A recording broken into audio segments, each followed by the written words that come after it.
Hi, this is Chapter 2, Part 3.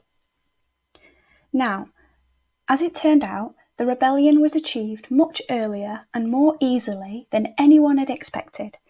In past years, Mr. Jones, although a hard master, had been a capable farmer, but of late he'd fallen on evil days. He'd become much disheartened after losing money in a lawsuit and had taken to drinking more than was good for him. For whole days at a time, he would lounge in his Windsor chair in the kitchen, reading the newspapers, drinking, and occasionally feeding Moses on crusts of bread soaked in beer. His men were idle and dishonest. The fields were full of weeds, the buildings wanted roofing, the hedges were neglected, and the animals were underfed. Question 1. What's the name of the farm owner? Number 2. What 2 bad things have happened to the farmer?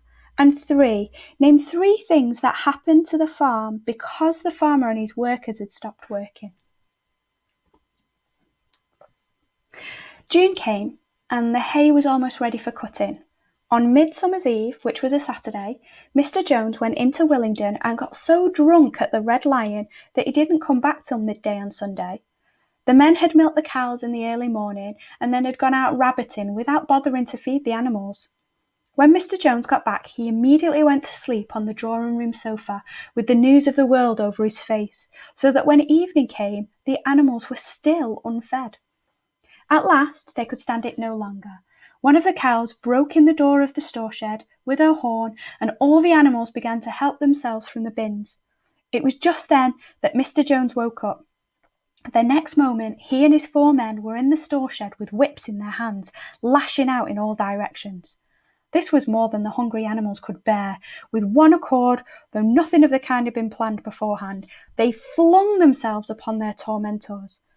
Jones and his men suddenly found themselves being butted and kicked from all sides. The situation was quite out of their control. They'd never seen animals behave like this before, and this sudden uprising of creatures whom they were used to thrashing and maltreating, just as they chose, frightened them almost out of their wits. After only a moment or 2, they gave up trying to defend themselves and took to their heels.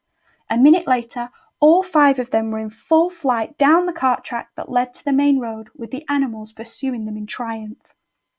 Question 1. Where did Mr. Jones go to in Willingdon? 2. Why did the cows break into the store shed? And 3. What did the animals do to the humans?